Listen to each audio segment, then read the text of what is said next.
सच के साथ। नमस्कार, सिटी वाराणसी लाइव में आप सभी का स्वागत है। मैं हूं अमित मिश्रा। आइए देखते हैं आज के हेडलाइंस। वाराणसी पहुंचे कांग्रेस के प्रदेश प्रभारी राजेंद्र पाल गौतम। मीडिया से बातचीत में केंद्र व यूपी सरकार पर बोला तीखा हमला। आईआईबीआर में अनुसूचित जाति के कृषकों हेतु उन्नत सब्जी उत्पादन एवं उद्यमिता विकास पर आयोजित द्विदिवसीय प्रशिक्षण कार्यक्रम संपन्न।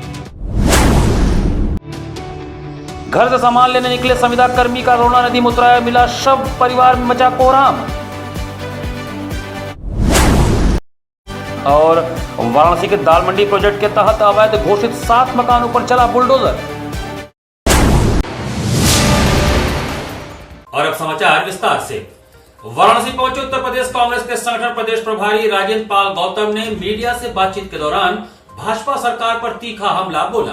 उत्तर प्रदेश कांग्रेस के संगठन प्रदेश प्रभारी राजेंद्र पाल गौतम वाराणसी पहुंचे, जहां कांग्रेस कार्यकर्ताओं ने उनका जोरदार स्वागत किया। स्वागत समारोह के बाद उन्होंने मीडिया से बातचीत में केंद्र की भाजपा सरकार और उत्तर प्रदेश सरकार पर कई मुद्दों को लेकर तीखा हमला बोला। राजेंद्र पाल गौतम ने राम मंदिर निर्माण के लिए जुटाए गए चंदे को लेकर सवाल उठाते हुए आरोप लगाया कि मंदिर निर्माण से जुड़े फंड में अनियमितताओं के आरोप सामने आए हैं। उन्होंने कहा कि यदि मंदिर निर्माण से जुड़े सभी महत्वपूर्ण फैसले केंद्र सरकार के नेतृत्व में हुए हैं तो चंदे में कथित गड़बड़ी की जवाबदेही भी तय होनी चाहिए। उन्होंने उत्तर प्रदेश में सरकारी स्कूलों के विलय मर्जर की प्रक्रिया की भी आलोचना करते हुए कहा कि इससे शिक्षा व्यवस्था प्रभावित हो रही है। साथ ही उन्होंने आरोप लगाया कि भाजपा सरकार संविधान, कानून और न्यायपालिका की भावना के अनुरूप काम नहीं कर रही है। कांग्रेस नेता ने कहा कि भाजपा लोगों की आस्था और भावनाओं का राजनीतिक इस्तेमाल करती है। उन्होंने आरोप लगाया कि भाजपा केवल चंदे तक ही सीमित नहीं है बल्कि अन्य राजनीतिक दलों के जनप्रतिनिधियों को भी अपने साथ जोड़ने का प्रयास करती है।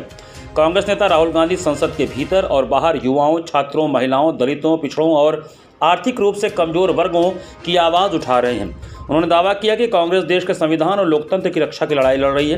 प्रतियोगी परीक्षाओं का मुद्दा उठाते हुए उन्होंने आरोप लगाया कि यूपीएससी, एसएससी, आरआरबी सहित विभिन्न भर्ती परीक्षाओं की प्रक्रिया युवाओं पर आर्थिक बोझ डाल रही है। विश्व हिंदू परिषद के लोग बताते हैं कि उस वक्त 1400 करोड़ रुपए इकट्ठा हुआ। आज तक उस 1400 करोड़ का था पता नहीं है। और जब मंदिर का शिलान्यास रखा तो वो मोदी जी ने रखा। मंदिर का जब उद्घाटन किया तो वो मोदी जी ने किया। प्राण प्रतिष्ठा की तो वो मोदी जी ने की। ट्रस्ट में कौन रहेगा वो ट्रस्ट बनाने का काम किया तो वो मोदी जी ने किया। चंदे का रखरखाव कैसे होगा उसका जो एसओपी बना वो मोदी जी ने किया। तो भाई फिर चंदा चोरी हो रहा है तो कौन कर रहा है? अगर सारे काम मोदी जी कर रहे हैं तो चंदा चोरी कौन कर रहा है? लोगों की आस्था का कत्ल कौन कर रहा है? मोदी जी। बच्चों से शिक्षा कौन छीन रहा है? मोदी जी। सरकारी स्कूलों को मर्जर के नाम पर बंद करने का काम कौन कर रहा है? मोदी जी। जितने पीएसयू भारत सरकार के कांग्रेस ने बनाए तो उनको बेच कौन रहा है? मोदी। तो अब इस मोदी जी ने और योगी जी ने देश को बर्बाद कर दिया है, पुलिस को हत्यारा बना दिया। इस मोदी जी की और योगी जी की सरकार को यानी कि भाजपा सरकार को कानून पर और संविधान पे भरोसा नहीं है। इनको न्यायालयों की जरूरत नहीं है, न्यायालयों का भरोसा नहीं है। छोटे लोहिया के नाम से प्रसिद्ध जनेश्वर मिश्र की जयंती 5 अगस्त को समाजवादी पार्टी पूरे प्रदेश में संकल्प दिवस के रूप में मनाएगी। समाजवादी पार्टी ने वरिष्ठ समाजवादी नेता एवं छोटे लोहिया के नाम से प्रसिद्ध जनेश्वर मिश्र की जयंती 5 अगस्त को पूरे प्रदेश में संकल्प दिवस के रूप में मनाने का निर्णय लिया है। इसको लेकर लखनऊ सहित प्रदेश के विभिन्न जनपदों में पार्टी नेताओं ने तैयारियां तेज कर दी हैं और कार्यकर्ताओं से जनसंपर्क अभियान चलाया जा रहा है। शुक्रवार को वाराणसी के सर्किट हाउस सभागार में आयोजित प्रेस वार्ता में बलिया सांसद सनातन पांडे, चंदौली सांसद वीरेंद्र सिंह और स्नातक एमएलसी आशुतोष सिन्हा ने कार्यक्रम की रूपरेखा साझा किया।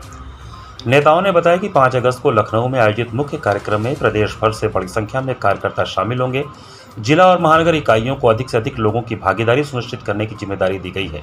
सपा नेताओं ने कहा कि जनेश्वर मिश्र की जयंती को केवल श्रद्धांजलि कार्यक्रम तक सीमित नहीं रखा जाएगा बल्कि इसे संकल्प दिवस के रूप में मनाकर सामाजिक न्याय, समानता और समाजवादी विचारधारा को मजबूत करने का संकल्प लिया जाएगा। उन्होंने कहा कि पार्टी गरीबों, पिछड़ों, दलितों, वंचितों और कमजोर वर्गों के अधिकारों की रक्षा के लिए प्रतिबद्ध है। यदि प्रदेश में समाजवादी पार्टी की सरकार बनती है तो सभी वर्गों को न्याय दिलाने और उत्पीड़न के खिलाफ सख्त कार्रवाई की जाएगी।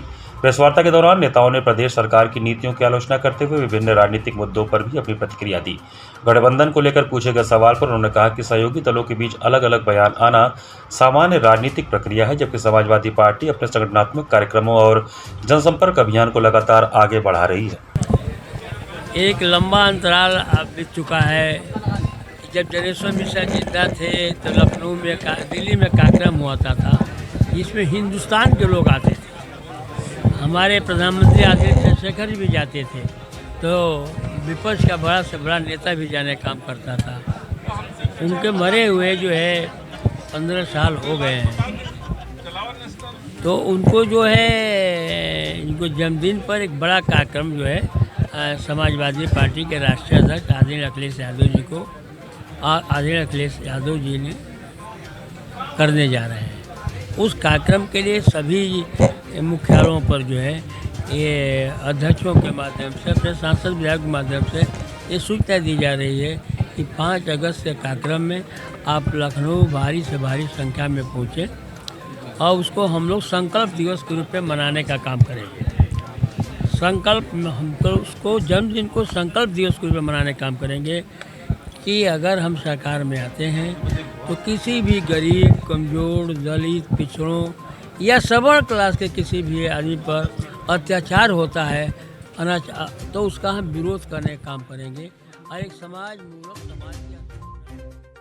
शुक्रवार सुबह वरुणा नदी में रैन बसेरा सेंटर होम में संविदा के रूप में कार्यरत धीरज नामक व्यक्ति का उतराया शव मिलने से सनसनी फैल गई। जैतपुरा थाना क्षेत्र के नक्की घाट निवासी धीरज पुत्र माखन का शव शुक्रवार सुबह वरुणा नदी में उतराया मिला। वह गुरुवार शाम करीब 6 बजे घर से यह कहकर निकले थे कि बाजार से खाने पीने का सामान खरीदकर जल्द वापस आएंगे, लेकिन देर रात तक घर नहीं लौटे। काफी देर तक कोई संपर्क न होने पर परिजनों ने उनकी तलाश शुरू की, लेकिन उनका कोई सुराग नहीं मिला। शुक्रवार सुबह वरुणा नदी में एक युवक का शव उतराया देख स्थानीय लोगों ने पुलिस को सूचना दी। मौके पर पहुंचे लोगों ने शव की पहचान नक्की घाट निवासी धीरज के रूप में की। परिजन तत्काल उन्हें कबीर चौराहा मंडलीय चिकित्सालय लेकर पहुंचे, जहां चिकित्सकों ने परीक्षण के बाद उन्हें मृत घोषित कर दिया। धीरज रैन बसेरा सेंटर होम में संविदा कर्मी के रूप में कार्यरत थे। उनकी असामयिक मौत की खबर मिलते ही परिवार में कोहराम मच गया। उनकी शादी 22 जुलाई 2020 को जौनपुर जनपद के जलालपुर थाना क्षेत्र के पूरन गांव में हुई थी। परिवार में पत्नी के अलावा 5 वर्षीय पुत्र प्रथम और 16 माह का पुत्र दिव्यांश है। परिजनों ने बताया कि धीरज के पिता का वर्ष 2022 में निधन हो चुका है। अब परिवार का सहारा भी छिन जाने से पत्नी और बच्चों पर दुखों का पहाड़ टूट पड़ा है। घटना की सूचना पर जैतपुरा पुलिस मौके पर पहुंची और शव को कब्जे में लेकर आवश्यक विधिक कार्रवाई शुरू कर दी। पुलिस मामले की जांच कर रही है। मौत के कारणों का स्पष्ट पता पोस्टमार्टम रिपोर्ट आने के बाद ही चल सकेगा। दालमंडी प्रोजेक्ट में शुक्रवार को जुमे की नमाज के बाद 2 बजे से वीडियो द्वारा अवैध घोषित मकानों पर ध्वस्तीकरण की कार्रवाई की गई। वाराणसी के दालमंडी प्रोजेक्ट में शुक्रवार को सुबह से कोई कार्रवाई ध्वस्तीकरण की नहीं हुई। जुमे की नमाज के मद्देनजर ध्वस्तीकरण की कार्रवाई जुमे की नमाज के बाद शुरू की गई। इसमें दोपहर 2 बजे वीडियो द्वारा अवैध घोषित मकानों पर जेसीबी और पोकलेन मशीन से कार्रवाई की गई। इसमें 7 मकान शामिल हैं। वहीं दालमंडी में 5 मस्जिदों का ध्वस्तीकरण आज भी जारी रहा। शाम 6 बजे तक मस्जिदों पर मजदूर लगे रहे और उन्हें तोड़ा गया। वहीं दालमंडी अवैध मकानों पर जेसीबी चली। इस दौरान भारी संख्या में पुलिस फोर्स और ड्रोन कैमरे से निगरानी की गई। साथ ही मीडिया कर्मियों को अंदर नहीं जाने दिया गया। वीडियो की तरफ से दालमंडी में अवैध घोषित किए गए 7 मकानों को खाली करने की 2 जुलाई को मुनादी कराई गई थी। इसके बाद आज मकान संख्या CK 40/74 75, CK 69/4, CK 40/73, CK 43/148, CK 42/105, C 1/20 और CK 67/31 पर जुमे की नमाज के बाद पोकलेन मशीन और जेसीबी द्वारा ध्वस्तीकरण किया गया। ध्वस्तीकरण के दौरान भारी मात्रा में पुलिस फोर्स और प्रशासनिक अधिकारी मौजूद रहे। काशी विद्वत कर्मकांड परिषद के अध्यक्ष आचार्य अशोक द्विवेदी ने पत्रकार वार्ता के माध्यम से श्री राम मंदिर चंदा चोरी के प्रकरण को लेकर देश के प्रमुख मंदिरों की व्यवस्था में व्यापक सुधार की आवश्यकता पर जोर दिया। अध्यक्ष श्री राम मंदिर में चंदा चोरी के प्रकरण को लेकर श्री काशी विश्वनाथ मंदिर न्यास के पूर्व अध्यक्ष एवं काशी विद्वत कर्मकांड परिषद के अध्यक्ष आचार्य अशोक द्विवेदी ने एक प्रेस वार्ता के माध्यम से देश के प्रमुख मंदिरों की व्यवस्था में व्यापक सुधार की आवश्यकता पर जोर दिया है। उन्होंने कहा कि चोरी की धनराशि की शीघ्र बरामदगी सुनिश्चित की जानी चाहिए और मंदिरों में दान व चढ़ावे के प्रबंधन को पूरी तरह पारदर्शी बनाया जाना चाहिए। आचार्य द्विवेदी ने कहा कि श्री राम मंदिर, श्री काशी विश्वनाथ जी, केदारनाथ जी, महाकाल जी और सिद्धिविनायक जी जैसे प्रमुख मंदिरों में प्राप्त नकद दान, आभूषण और अन्य बहुमूल्य चढ़ावे का पूरा विवरण नियमित रूप से वेबसाइट पर सार्वजनिक किया जाए ताकि श्रद्धालुओं का विश्वास और अधिक मजबूत हो। उनका कहना था कि मंदिरों का संचालन धार्मिक परंपराओं और शास्त्रों के गहन जानकार विद्वानों के हाथ में होना चाहिए। उन्होंने नौकरशाहों को मंदिरों का CEO या न्यास सदस्य बनाए जाने का विरोध करते हुए कहा कि ये जिम्मेदारी योग्य एवं सक्रिय विद्वानों को दी जानी चाहिए। उन्होंने मंदिर ट्रस्ट की कार्यप्रणाली पर भी सवाल उठाते हुए कहा कि केवल औपचारिक सदस्यता देने के बजाय ऐसे लोगों को जिम्मेदारी सौंपी जानी चाहिए जो मंदिर के विकास और व्यवस्थाओं में सक्रिय योगदान दे सकें। श्रद्धालुओं द्वारा अर्पित स्वर्ण, रजत और अन्य बहुमूल्य वस्तुओं के संरक्षण के लिए संग्रहालय की स्थापना का सुझाव देते हुए उन्होंने कहा कि इन धरोहरों को गलाने की परंपरा समाप्त होनी चाहिए और उन्हें सुरक्षित संरक्षित रखा जाना चाहिए। आचार्य द्विवेदी ने कहा कि नगद चढ़ावे और प्रसाद वितरण की व्यवस्था भी पूरी तरह पारदर्शी होनी चाहिए। साथ ही मंदिर कर्मचारियों और सेवादारों की नियुक्ति अनुबंध के आधार पर की जाए तथा उनके कार्यों की वर्ष में कम से कम एक बार समीक्षा अनिवार्य रूप से की जाए। उन्होंने सेवादारों के लिए पारंपरिक वेशभूषा जैसे धोती कुर्ता अनिवार्य किए जाने की भी वकालत की। कर्मकांड परिषद या कर्मकांड के विद्वान को बुला करके सम्यक रूपेण दान चढ़ावा पर शास्त्रीय विवेचना करके उसको एक संग्रहित पुस्तक बनावें और राम जी की पूजा के लिए एक पद्धति, प्रामाणिक पद्धति प्रकाशित करें। अभी हमने देखा कि 2 आदमी खड़े होकर लोटा से दूध चढ़ा रहे माथे पर, तो हमें कष्ट होगा चूँकि हमें ज्ञान है। उधर मैं देख रहा हूँ कि गोविंद देव जी हमारे सम्मानित प्राइम मिनिस्टर जी का चम्मच से मुंह में चरणामृत पिला रहे हैं। एक बार मुंह में दिया, 2 बार दिया, 3, तो जूठा नहीं हुआ और उनको स्वयं पीना चाहिए। इतनी चाटुकारिता गोविंद देव जी की, और कोषाध्यक्ष उनका कोई जिम्मेदारी नहीं है। जिम्मेदारी पब्लिक की होती कि उनकी जिम्मेदार जो थे उनकी जिम्मेदारी महसूस नहीं हो रहा है। गिरिजा देवी सांस्कृतिक संकुल में 6 जुलाई को आयोजित होने वाले डॉक्टर श्यामा प्रसाद मुखर्जी संस्मरण पक्ष के अंतर्गत छात्र सम्मेलन को लेकर भाजपा महानगर कार्यालय पर महत्वपूर्ण बैठक का आयोजन किया गया। 6 जुलाई को गिरिजा देवी सांस्कृतिक संकुल चौका घाट में आयोजित होने वाले डॉक्टर श्यामा प्रसाद मुखर्जी संस्मरण पक्ष के अंतर्गत छात्र सम्मेलन की तैयारियों को लेकर गुरुवार को महानगर कार्यालय गुलाब बाग पर एक महत्वपूर्ण बैठक आयोजित की गई। कार्यक्रम का शुभारंभ डॉक्टर श्यामा प्रसाद मुखर्जी एवं पंडित दीनदयाल उपाध्याय के चित्र पर पुष्पार्चन तथा वंदे मातरम के सामूहिक गायन के साथ हुआ। भाजपा महानगर अध्यक्ष प्रदीप अग्रहरि ने बैठक को संबोधित करते हुए कहा कि युवा वही है जो तूफानों का रुख मोड़ने का साहस रखता है। युवा केवल भविष्य नहीं बल्कि वर्तमान का नेतृत्व करने वाली शक्ति है। इतिहास गवाह है कि जब जब युवाओं ने संकल्प लिया है तब तब राष्ट्र ने नई दिशा प्राप्त की है। उन्होंने कहा कि आज देश का युवा प्रधानमंत्री नरेंद्र मोदी के नेतृत्व में विकसित भारत के संकल्प को साकार करने में सक्रिय भागीदारी निभा रहा है। प्रधानमंत्री के नेतृत्व में काशी को वैश्विक पहचान मिली है तथा विकास और सांस्कृतिक विरासत के संरक्षण का नया अध्याय लिखा गया है। उन्होंने कार्यकर्ताओं से आह्वान किया कि वे अधिक से अधिक विद्यार्थियों को छात्र सम्मेलन से जोड़कर इसे ऐतिहासिक और सफल बनाएं। युवा मोर्चा अध्यक्ष रजत जायसवाल ने सभी मंडलों से कार्यक्रम की तैयारियों की समीक्षा करते हुए कार्यकर्ताओं को आवश्यक जिम्मेदारियां सौंपी तथा प्रत्येक मंडल से अधिकतम छात्र सहभागिता सुनिश्चित करने का आग्रह किया। कार्यक्रम के दौरान जिला अध्यक्ष संजय सोनकर ने भी उपस्थित जनों को संबोधित किया।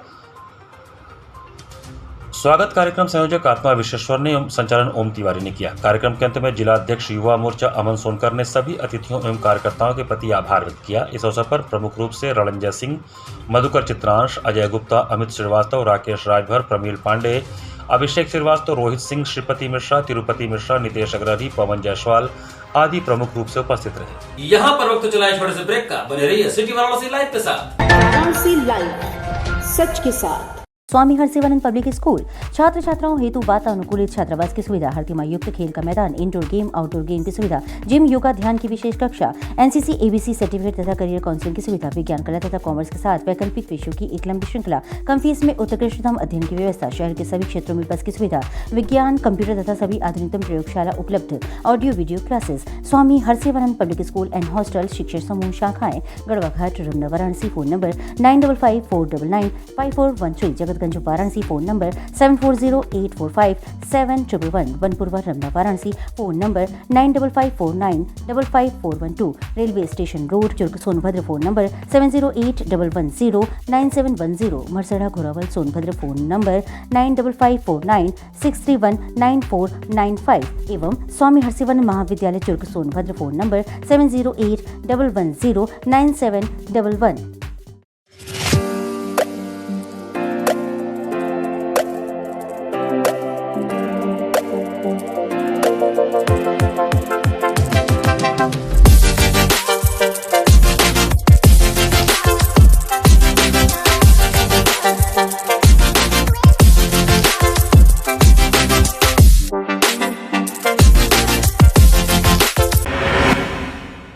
I am a student of Jeevandeep Mahavidyalaya. I am proud of Mahavidyalaya for excellent faculty, best support and best infrastructure and best place. I am a student of Jeevandeep Mahavidyalaya. I am proud of Mahavidyalaya for excellent faculty, best support and best infrastructure and best place. I am a student of Jeevandeep Mahavidyalaya. I am proud of Mahavidyalaya for excellent faculty, best support and best infrastructure and best place.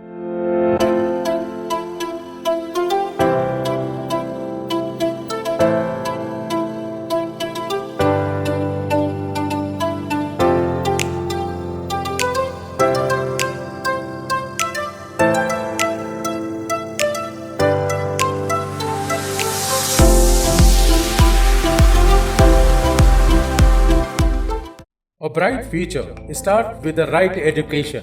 JPM English School, based on CBSE pattern. Admission open from pre-nursery to class 8. We provide high-quality education and expert guidance from experienced faculty. Spacious, calm and modern learning environment. A well-equipped computer lab.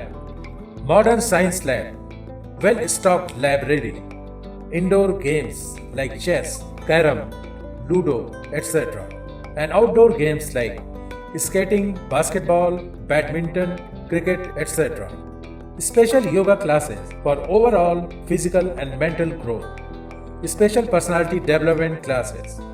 Regular dance classes. Special music classes. The students always remember that education is not a destination, it is a journey. So never stop. Keep pushing yourself to achieve your goals. Enroll today to JPM English School, Ganganagar Colony, Badaun, Varanasi. Call us at 700-7655-355. हर माता पिता का सपना होता है अपने बच्चे को ऐसी शिक्षा देना जो सिर्फ किताबों तक सीमित ना हो, बल्कि उसे एक बेहतर इंसान बनाए।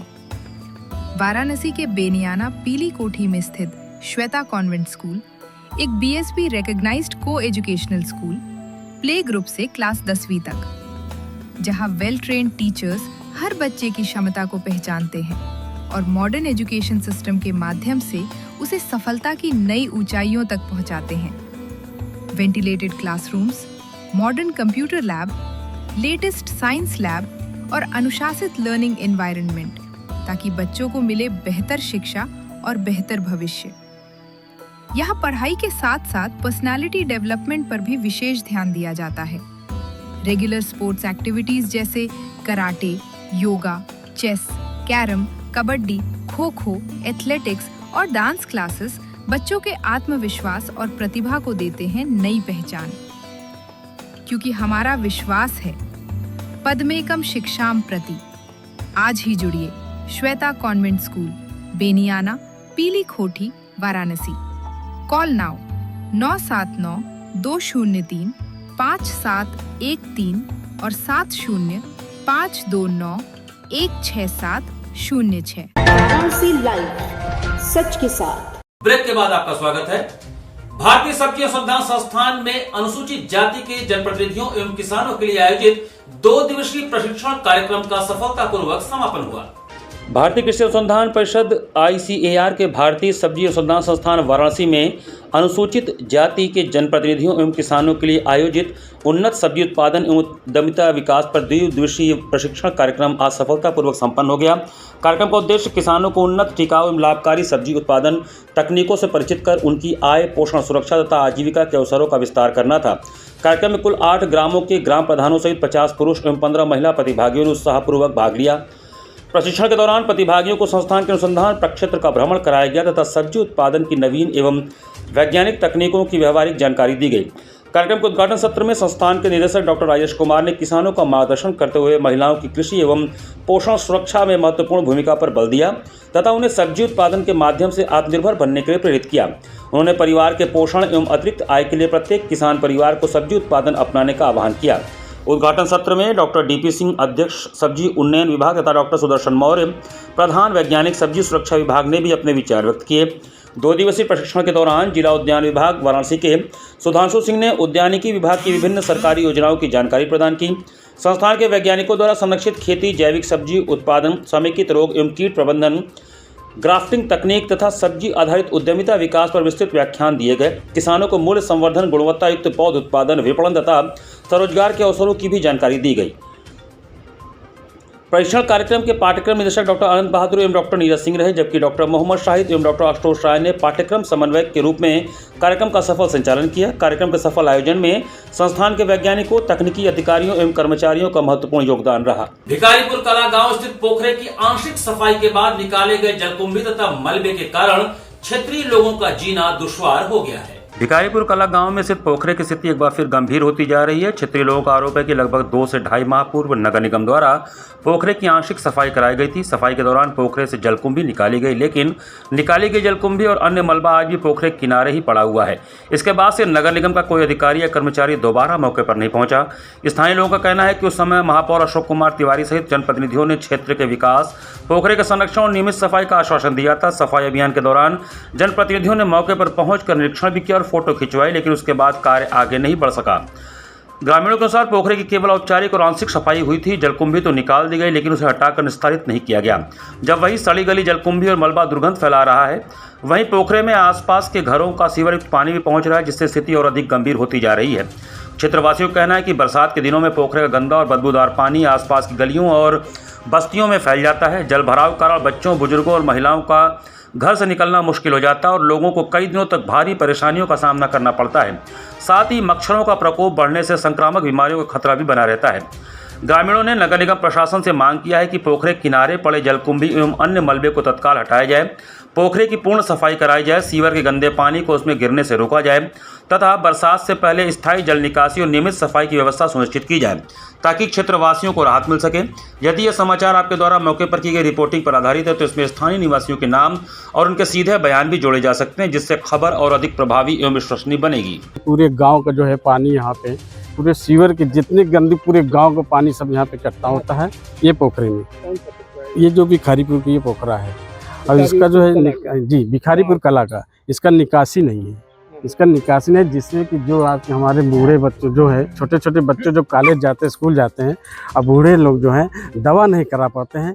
कि हम अब समझ लीजिए मुख से जबान से क्या बताएं, अगर हकीकत किसी को देखना चाहे देखने। नगर पंचायत वाले फिर आए थे, वो भी मेयर साहब भी आए हुए थे, इन्होंने सफाई करा, लेकिन आज तक वो पूरा भी वैसे के वैसे ही पड़ा रह गया है। सफाई क्या है, वो निकाल के जलकुंभी कर दिए। अरे कम से कम उसको हटवा दिए, मच्छर पच्छर गुड्डे। अभी बारिश होने वाला है, एकदम बुड़ जाएगा पूरा नाला, एकदम पूरा पैर कोई आदमी आ जाए नहीं सकता। कोई बनावटी बातें नहीं है, जो भी बातें जो सत्य है, इसका जो समाधान हो सरकार से यही गुजारिश है। और हम लोग पब्लिक जनता सब साथ में। आप लोग की क्या मांगे हैं? पूरा पानी मांगे ये मांगे बस इसका समाधान हो, अच्छा से बन जाए, आगे से हो जाए हर चीज़। क्या इसके लिए भिखारीपुर कला में जैसा कि 2-2.5 महीना पहले मेयर साहब आए थे, उन्होंने कहा आया और यहाँ पे आकर के बोला था, आकर के बोला था, फिर कहा कि सफाई हो जाएगी। किसकी सफाई? ये पोखरे की सफाई, जो कि गंदगी है इधर पूरे मोहल्ले का, भिखारीपुर का और भरट्टी का, चारों तरफ का जब सीवर की गंदगी आती है इस पोखरे में, चारों तरफ फैलती है। उसके बाद बरसात आ जाता है तो पूरा फैल जाता है। तो इसका समय से निदान हो। मेयर जी आए और अपना खाना पूर्ति किया, उन्होंने आश्वासन दिया सफाई होगा। उसके बाद कुछ दिन बाद सफाई भी हुआ, थोड़ा सा सफाई हुआ और थोड़ा सा सफाई करके कूड़े का अंबार डाल करके और फिर उसको हटाया भी नहीं गया और थोड़ा सा गांव वालों ने मिलके थोड़ा थोड़ा जला दिया। अभी भी वैसे कूड़े का अंबार पड़ा हुआ है। बस पोखरे की सफाई हो जाए, जिस ना सफाई न होने से चारों तरफ गंदगी का अंबार पड़ा रहता है और उसके बाद मच्छर, डेंगू, मलेरिया इत्यादि का खतरा बढ़ा रहता है। प्रसिद्ध अभिनेत्री भाग्यश्री ने दशाश्वमेध घाट पर होने वाली मां गंगा की प्रसिद्ध आरती में शामिल होकर काशी की आध्यात्मिकता का अनुभव किया। 90 के दशक की सुपरहिट फिल्म मैंने प्यार किया से डेब्यू करने वाली फिल्म अभिनेत्री भाग्यश्री ने शुक्रवार शाम विश्व प्रसिद्ध दशाश्वमेध घाट पहुंचकर मां गंगा की भव्य आरती में सहभागिता किया। वैदिक मंत्रोच्चार, शंख ध्वनि और सैकड़ों दीपों की मनमोहक आभा के बीच उन्होंने मां गंगा का पूजन अर्चन कर आरती का दर्शन किया। गंगा तट का आध्यात्मिक वातावरण और आरती की दिव्यता देखकर वह भाव विभोर नजर आईं। आरती के उपरांत गंगोत्री सेवा समिति ट्रस्ट की ओर से सचिव दिनेश शंकर दुबे ने भाग्यश्री का पुष्प गुच्छ, अंग वस्त्रम और स्मृति चिन्ह भेंट कर स्वागत एवं सम्मान किया। इस दौरान उन्हें काशी की प्राचीन धार्मिक परंपराओं, मां गंगा की महिमा और विश्व प्रसिद्ध गंगा आरती की ऐतिहासिक एवं सांस्कृतिक विरासत की जानकारी भी दी गई। भाग्यश्री ने मां गंगा के समक्ष देश और विश्व में सुख, शांति तथा समृद्धि की प्रार्थना की। उन्होंने कहा कि काशी का आध्यात्मिक वातावरण, गंगा तट की अलौकिक छटा और दशाश्वमेध घाट की गंगा आरती का अनुभव उनके जीवन के सबसे अविस्मरणीय अनुभवों में शामिल रहेगा। गंगोत्री सेवा समिति के पदाधिकारियों ने बताया कि दशाश्वमेध घाट पर प्रतिदिन होने वाली गंगा आरती केवल धार्मिक अनुष्ठान नहीं बल्कि भारतीय संस्कृति, सनातन परंपरा और काशी की आध्यात्मिक पहचान का वैश्विक प्रतीक बन चुकी है। यही कारण है कि देश विदेश से आने वाले लाखों श्रद्धालु और पर्यटक इस दिव्य आयोजन का साक्षी बनने के लिए काशी पहुंचते हैं। कि काशी बार बार आए और यहाँ का अनुभव ले, क्योंकि जो सुनने में मिलता है, जो आप वीडियो में देखते हो या इंस्टाग्राम में देखते हो, वो काफ़ी नहीं है। जब तक आप यहाँ पर नहीं आओगे तब तक आप खुद से अनुभव नहीं कर पाओगे कि यहाँ पे क्या अद्भुत शक्ति है। मैम, बनारस की चाट के बारे में क्या कहेंगे? बनारस की चाट के बारे में क्या उसका अनुभव आपने लिया? चाट तो भयंकर है, मतलब इतनी अच्छी है कि सिर्फ चाट ही नहीं, यहाँ की लस्सी भी है, बनारस पान भी है। इससे तो इतनी सारी फिल्में बन चुकी हैं, गाने बन चुके हैं, कहानियाँ बन चुकी हैं। कल जाएंगे हम चाट खाने। मैडम, कौन सी फिल्म आने वाली है आपने? अभी हाल ही में राजा शिवाजी रिलीज़ हुई, जिसमें किरदार किया मैंने आउस साहब का, और अब फिल्में शूट होने जा रही है, तो उसको 1 साल तो लगेगा शूटिंग में। जैसा कि आज जानते हैं, आज भाग्यश्री जी अपने सपरिवार आए थे अपने पति हिमालय जी के साथ, माँ गंगा का पूजन किया, माँ गंगा से आशीर्वाद लिया, तत्पश्चात प्रसाद और अंग वस्त्र देके हमने उनको सम्मानित करके भेजा। काशी सबसे पुरानी गंगा आरती इसी जगह पे होती है, तो आप इसलिए क्या कहना चाहेंगे? यहाँ क्या काशी में जो कोई भी आता है, बाबा विश्वनाथ माँ गंगा के दर पे आता है, तो निश्चित रूप से माँ गंगा से अपने उज्जवल भविष्य की कामना के लिए उन्होंने कामना की है माँ से, और हम लोगों ने आशीर्वाद दिया। 1 से 7 जुलाई तक वन महोत्सव के अंतर्गत आयोजित वृक्षारोपण महाअभियान के तहत एक पेड़ मां के नाम तथा आम भंडारा आम बहार आपके द्वार थीम पर कार्यक्रम का आयोजन किया गया। वन महोत्सव 1 से 7 जुलाई के अंतर्गत चलाए जा रहे वृक्षारोपण महाअभियान के तहत शुक्रवार को दीनदयाल उपाध्याय नगर में एक पेड़ मां के नाम आम भंडारा आम बहार आपके द्वार थीम पर कार्यक्रम का आयोजन किया गया। कार्यक्रम में मुख्य वन संरक्षक वन जीव Uttar Pradesh Kanpur Sanjeev Kumar, B Shivshankar DFO, Varun Pratap Singh SDO, जनप्रतिनिधि शंकर प्रधान सहित वन विभाग के अधिकारियों ने पौधारोपण कर अभियान की शुरुआत की। इस दौरान आम के पौधों का वितरण भी किया गया और लोगों से अधिक पौधे लगाकर उनकी देखभाल करने की अपील की गई। मुख्य वन संरक्षक ने कहा कि पर्यावरण संरक्षण और हरित आवरण बढ़ाने के लिए जन सहभागिता आवश्यक है। उन्होंने लोगों से अपने जीवन में कम से कम एक पौधा लगाने और उसे वृक्ष बनने तक संरक्षित रखने का आह्वान किया। कार्यक्रम में वन विभाग के अधिकारी, कर्मचारी, जनप्रतिनिधि एवं बड़ी संख्या में स्थानीय नागरिक उपस्थित रहे। देखिए, 1 से 7 जुलाई को वन महोत्सव मनाया जाता है पूरे प्रदेश में जन सहभागिता के माध्यम से। तो इस महायज्ञ के प्रोसेस में हम लोग आज आम भंडारा का आयोजन किया, जिसमें यहाँ के स्थानीय बच्चों को, नमामि गंगे कार्यकर्ताओं को, जन सामान्य को ग्राफ्टेड आम की भेंट की गई है। आम के पौधे की गिफ्ट दिया गया और इससे अपील की गई है कि आप खुद पौधे को लगाएं और बचाएं। ये संदेश है कि अभी जो हम लोग इस वर्ष जो महाअभियान महायज्ञ कर रहे हैं वृक्षारोपण का, इसमें सरकार की मंशा है कि समाज का हर वर्ग, सरकारी डिपार्टमेंट, प्राइवेट, आप लोग पत्रकार बंधु, बच्चे, महिलाएं, स्त्री, सब लोग इसमें शामिल हों, क्योंकि ये महायज्ञ है, ये सबका काम है। तो उसी की शुरुआत के लिए, उसके प्रचार प्रसार के लिए, उसके व्यापक प्रचार के लिए आज हमने इस कार्यक्रम का आयोजन किया। घाट संध्या कार्यक्रम में वाराणसी की आयुषी बनर्जी ने मनमोहक कथक नृत्य का प्रदर्शन किया। जिला प्रशासन के अभिनव पहल पर सुबह बनास के अंतर्गत घाट संध्या कार्यक्रम में वाराणसी की उदीयमान कलाकार आयुषी बनर्जी ने उत्तर भारत के प्रसिद्ध शास्त्रीय नृत्य शैली कथक नृत्य का शुभारंभ शांताकारम भुजगेंद्र हारम तत्पश्चात कृष्ण वंदना, पारंपरिक कथक तराना एवं समापन भाव नृत्य सब्बन ठन के आई से किया। कलाकार ने इस अद्भुत, अलौकिक, अप्रतिम नृत्य की प्रस्तुति प्रस्तुत करके दर्शकों के हृदय को मंत्रमुग्ध किया। कलाकारों को प्रमाण पत्र एवं आशीर्वचन रीमा बनर्जी ने प्रदान किया। कार्यक्रम का संयोजन सुबह बनास के सचिव एवं संस्थापक डॉक्टर रत्नेश वर्मा ने किया। कार्यक्रम का सफल संचालन सीमा केसरी ने किया। इस अवसर पर भारी संख्या में दर्शकगण उपस्थित रहे।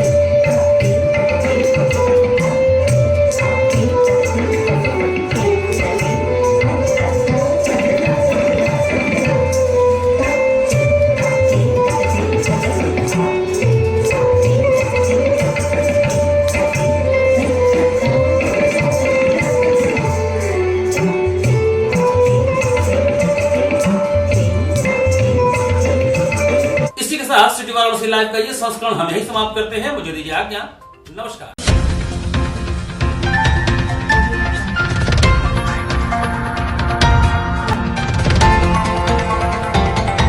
वाराणसी लाइव, सच के साथ।